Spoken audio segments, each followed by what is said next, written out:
নাগরিক সংবাদে স্বাগত। সঙ্গে আছি আমি লায়লা নাজনীন। সংবাদ শিরোনাম শুনছিলেন, এবার বিস্তারিত। বারবার বিতর্কের মুখে গণ আন্দোলনে নেতৃত্ব দেয়া তরুণ নেতৃত্ব, তাদের গঠিত নতুন দল এনসিপির কমিটি ঘোষণা থেকে শুরু করে অর্থের যোগান নিয়ে আছে প্রশ্ন। সবশেষ যোগ হয়েছে শিক্ষার্থীদের সংগঠনের চাঁদাবাজি ঘটনা। সাধারণ মানুষ বলছেন এতে দিন দিন আস্থা হারাচ্ছে এনসিপি। বিশেষজ্ঞরা বলছেন তরুণ নেতাদের আছে দূরদর্শিতার অভাব, হতে হবে আরও দায়িত্বশীল। গণ অভ্যুত্থানে ক্ষমতার পট পরিবর্তনে নতুন রাজনৈতিক বন্দোবস্ত প্রতিষ্ঠায় আত্মপ্রকাশ ঘটে এনসিপির। তবে শুরু থেকেই যেন বিতর্ক পিছু ছাড়ছে না দলটির। পদ পদবি থেকে অর্থ যোগান, কিংস পার্টির খেতাব কিংবা মব, সব ক্ষেত্রেই দলটি আলোচনায়, যা দিন দিন আস্থা হারাচ্ছে জনমনে। তাদেরকে আমরা দেখেছি জুলাই আন্দোলনে, কাজে এরকম স্ববিরোধী কথাবার্তা বলে আসলে তারা আসলে নিজেদের বিশ্বাসের জায়গাটাকে খানিকটা হালকা করে ফেলছেন। হাসনাতরা ভিন্ন মেরু থেকে পরিচালিত। জনতা যেদিকে আসলে দেশটাকে দেখতে চাচ্ছিল, একটা বৈষম্যহীন রাষ্ট্র প্রতিষ্ঠার জন্য আমাদের যে জুলাই গণঅভ্যুত্থান, সেটার কিন্তু এখন আসলে বাস্তবায়ন কোন দিকে যাচ্ছে আমরা আসলে দেখতে পাচ্ছি না। তবে সবকিছু ছাপিয়ে নতুন এ দলটি আবারও আলোচনায় চাঁদাবাজির ঘটনায়। সাবেক এমপি শাম্মী আহমেদের গুলশানের বাসায় সাবেক সমন্বয়ক অপুর অর্ধ কোটি টাকা চাঁদার দাবিতে তোলপাড় সামাজিক যোগাযোগ মাধ্যম। অন্তর্বর্তী সরকারের ছাত্র উপদেষ্টার নামও জড়িয়ে আছে গুঞ্জন। ওই জোনের ডিসি ওসি সবাইকে অবগত করে একদম অফিসিয়াল প্রসেসে আইনিভাবে আইন শৃঙ্খলা বাহিনী অর্থাৎ পুলিশ বাহিনীকে সাথে করে নিয়ে সামনে সেই বাসায় আমরা অভিযান চালাই। আপনারা কি জানেন সেই অভিযানে যাওয়ার আগে গুলশানেরই কোনো একটা জায়গায় আমার সাথে উপদেষ্টা আসিফ মাহমুদের কথা হয়। সাধারণ মানুষ বলছেন এসব কাণ্ডে বিপুল আশা জাগিয়ে জনমনে আস্থা নিয়ে রাজনীতিতে আসা এনসিপি জনপ্রিয়তা হারিয়ে এখন দিশেহারা। তারা রাজনীতি খুব একটা কিছু বুঝে বলে আমার মনে হচ্ছে না। ক্ষমতার হালুয়া রুটি নিয়ে সবাই ভাগাভাগি করার জন্য ব্যস্ত হচ্ছে, যে কারণে মতপার্থক্য তৈরি হচ্ছে। তারা দাঁড়ালো, তারা যা বললো সবাই ঝাঁপিয়ে পড়লো।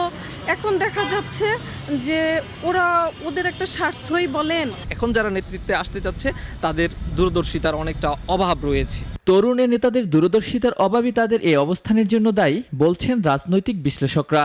যেভাবে কথাগুলো বলে ফেলছে এভাবে তো তার বলাই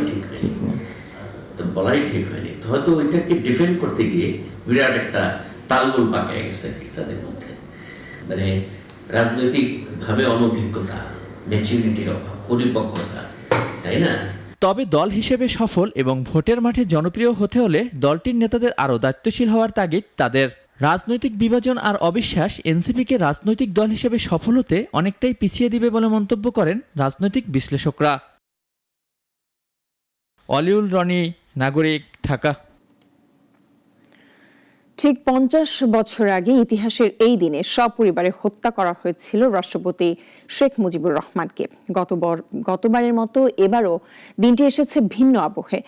আওয়ামী লীগ সরকারের টানা 3 মেয়াদে দিনটি জাতীয় শোক দিবস হিসেবে পালিত হতো।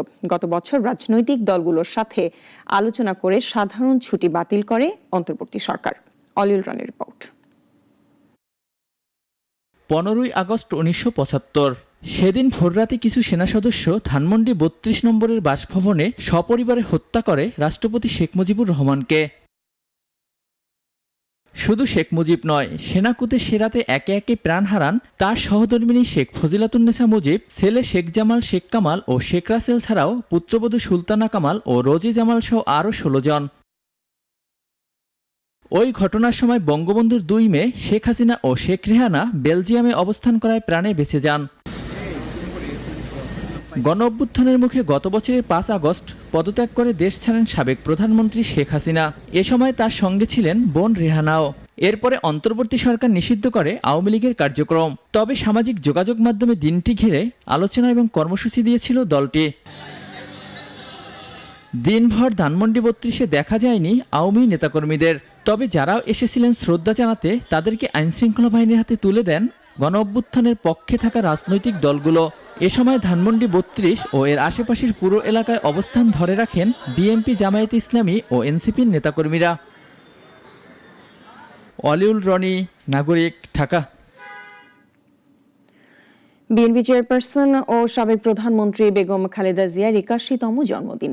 গণতন্ত্রের জন্য আন্দোলনে অবিচল ভূমিকা থাকায় আপোষহীন নেত্রী হিসেবে পরিচিতি লাভ করেন তিনি। দিনটিকে ঘিরে দলটির পক্ষ থেকে রাজধানী সহ সারা দেশে দোয়া মাহফিল হলেও কেক কাটা বা আড়ম্বরপূর্ণ কোনো অনুষ্ঠান করেনি দলটি। জন্মদিনে ফুলেল শুভেচ্ছা জানিয়েছেন প্রধান উপদেষ্টা ডক্টর ইউনূস। বাবা ইস্কান্দার মজুমদার আর মা বেগম তৈয়বা মজুমদারের ঘরে ১৯৪৫ সালের ১৫ আগস্ট দিনাজপুরে জন্ম নেন বিএনপি চেয়ারপারসন ও সাবেক প্রধানমন্ত্রী বেগম খালেদা জিয়া। ৫ সন্তানের মধ্যে তিনি তৃতীয়। ১৯৬০ সালে তিনি দিনাজপুর সরকারি বালিকা উচ্চ বিদ্যালয় থেকে ম্যাট্রিকুলেশন পাশ করেন, আর সে বছরেই জিয়াউর রহমানের সাথে যুগলবন্দী হন। এরপর থেকে তিনি খালেদা জিয়া নামে পরিচিতি লাভ করেন। তার 2 সন্তান তারেক রহমান ও আরাফাত রহমান কোকো। ১৯৭১ সালে মুক্তিযুদ্ধের সময় জিয়াউর রহমান মুক্তিযুদ্ধে সক্রিয় অংশ নিলে খালেদা জিয়া কিছুদিন আত্মগোপনে ছিলেন। পরে নৌপথে ১৫ মে ঢাকায় আসার কয়েকদিন পর প্রথম নারী মুক্তিযোদ্ধা হিসেবে তিনি বন্দী হন।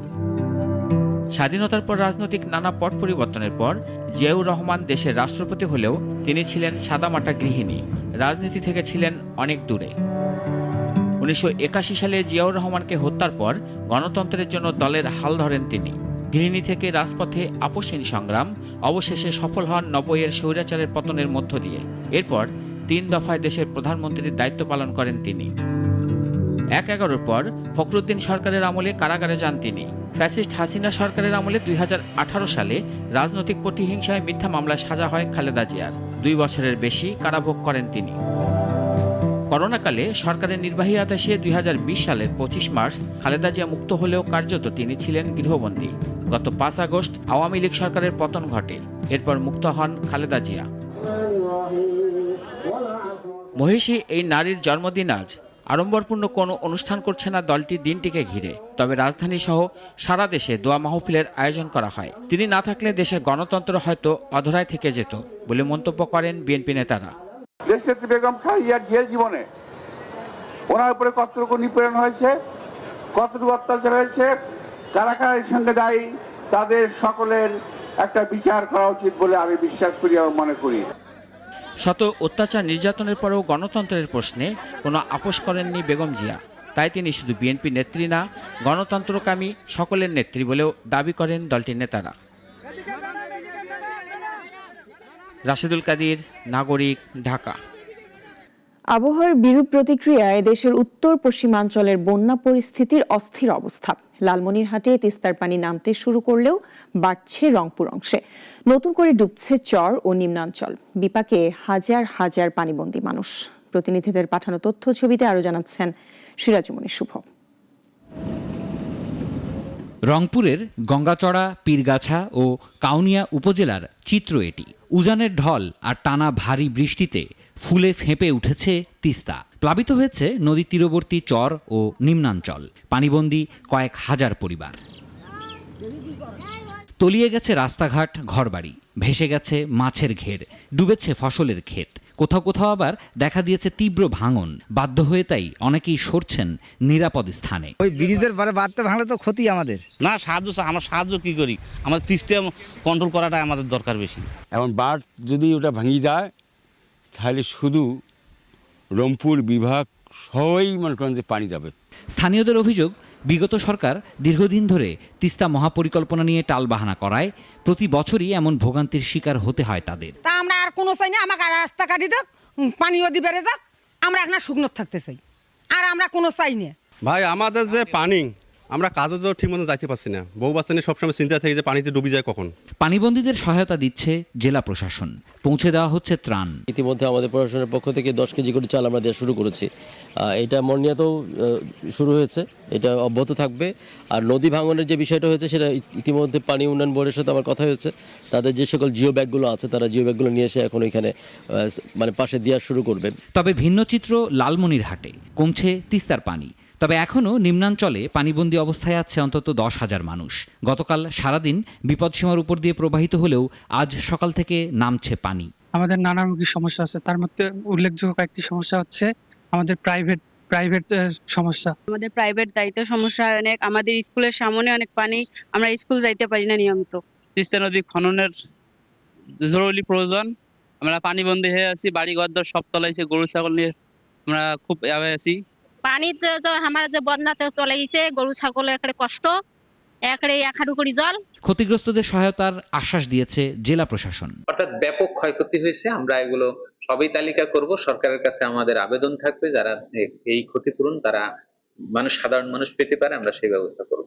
তবে সহায়তা নয়, স্থানীয়রা চান দ্রুত তিস্তা মহাপরিকল্পনা বাস্তবায়ন আর প্রতি বছরের এই বিভীষিকা থেকে মুক্তি। সিরাজুম মনির, শুভ, নাগরিক।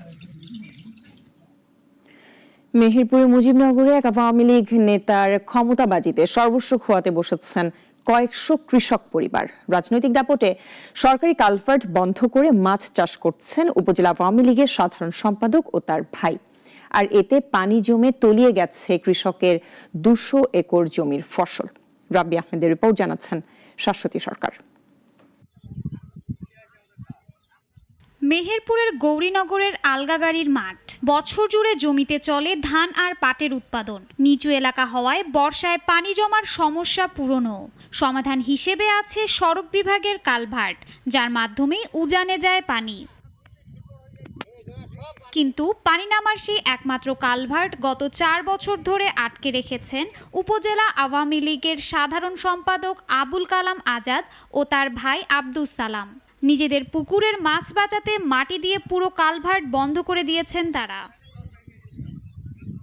এদিকে পানি নিষ্কাশনের একমাত্র পথ বন্ধ হয়ে যাওয়ায় তলিয়ে যাচ্ছে স্থানীয় চাষিদের ফসল। এরই মধ্যে প্রায় 200 একর ফসলি জমিতে পানি জমেছে। ডোবার দ্বার প্রান্তে আছে আরো কয়েকশো একর জমির ফসল। এমন করে বাঁধ দিয়েছে, আমরা চাষি, আমাদের জমি ভেঙে চলে যায়, আবাদি জমি, কিন্তু ওরা কেয়ারই করে না। ওদের সাথে আমরা লড়াই করে পারিনি, যেহেতু আমরা গরিব মানুষ। এইখান দিয়ে পানি যাতায়াতের ব্যবস্থা ছিল, কিন্তু এখন এনারা পুষ্করণী কেটে আমাদের এইখানে শত শত জমি এখন ডুবে থাকছে। আসছে বর্ষার আগেই ব্যবস্থা না নিলে পুরো ফসলই নষ্ট হওয়ার আশঙ্কায় কৃষকরা। দ্রুত ব্যবস্থার দাবি জানিয়েছেন তারা। আগে মাঠের পানি বাইর হতো এবং সুস্থভাবে চাষাবাদ হতো, কিন্তু এই পুকুর করার কারণে ওই পুলটা মেরি দেয়, দিয়ে ওই পানি আর নিষ্কাশন হয় না। এই মাঠে এই বিলটা দিয়ে পানি আসতো, এটা মেরি দেওয়ার জন্য বহুত জমিতে ক্ষতি হয়ে যাচ্ছে, আবাদার হয়েছে না। বেআইনি কাজে কোনো ছাড় নয় জানিয়ে উপজেলা নির্বাহী অফিসার বললেন ব্যবস্থা নেওয়ার কথা। কেউ বা কারা প্রতিবন্ধকতা তৈরি করে থাকে, পানি নিষ্কাশনে বাধা প্রদান করে থাকে, তাহলে সেটি অপসারণপূর্বক পানি নিষ্কাশনের ব্যবস্থা করা হবে এবং কৃষক এবং কৃষির জন্য যাবতীয় যা করণীয় উপজেলা প্রশাসন সেটি করবে। অভিযোগের বিষয়ে যোগাযোগ করার চেষ্টা করা হলেও ক্যামেরার সামনে কথা বলতে রাজি হননি অভিযুক্ত সহোদররা। শাশ্বতী সরকার, নাগরিক। ভারতের প্রধানমন্ত্রী নরেন্দ্র মোদী স্বাধীনতা দিবসে ভারতের ইতিহাসে দীর্ঘতম বক্তৃতা প্রদান করেছেন। এ সময় সিন্ধু পানি চুক্তি নিয়ে পাকিস্তানকে কড়া হুঁশিয়ারি দেন মহাকাশ স্টেশন নির্মাণ ও পারমাণবিক শক্তি বৃদ্ধির ঘোষণাও।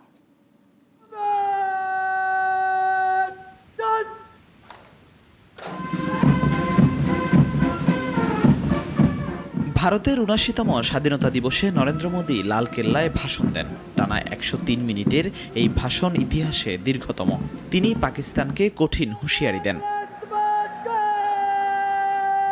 মোদী বলেন, পানি ও রক্ত একসঙ্গে প্রবাহিত হবে না, সিন্ধু পানি চুক্তি স্থগিত থাকবে।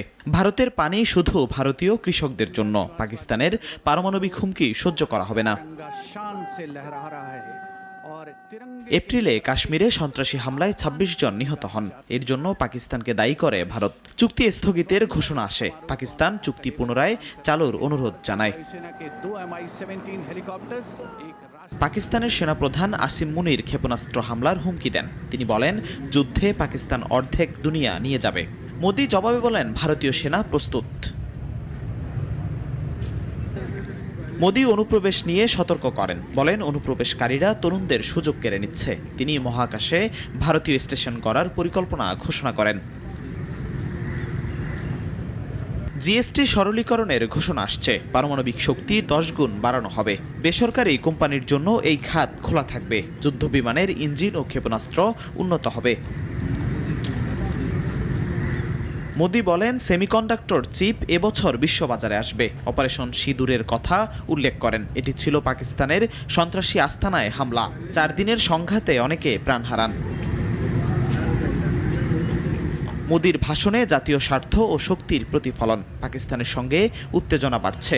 মহাকাশ ও প্রযুক্তিতে ভারতের উচ্চাভিলাষ। এই বৈরিতা কোথায় নিয়ে যাবে? জিহাদুল ইসলাম, নাগরিক। ভুটানে হতে চলা সাফ অনূর্ধ্ব 17 নারী চ্যাম্পিয়নশিপের জন্য 30 সদস্যের বাংলাদেশ দল দেশটিতে পৌঁছেছে। সকালে তারা ভুটানে পারো আন্তর্জাতিক বিমানবন্দরে পৌঁছান। মেয়েদের কোচ পিটার জেমস বাটলার ছুটিতে, তাই দল পরিচালনা করছেন কোচ মাহবুবুর রহমান লিটু এবং সহকারী কোচ আবুল হোসেন। আন্তর্জাতিক ম্যাচ খেলার অভিজ্ঞতা রয়েছে এমন 7 জন ফুটবলার রয়েছেন দলে। নেতৃত্ব দেবেন অর্পিতা বিশ্বাস। ভালো একটি আসর উপহার দেওয়ার প্রত্যাশা জানান দলের কোচ ও খেলোয়াড়রা।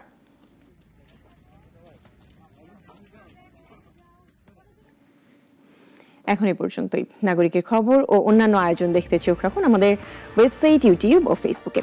সবাইকে ধন্যবাদ।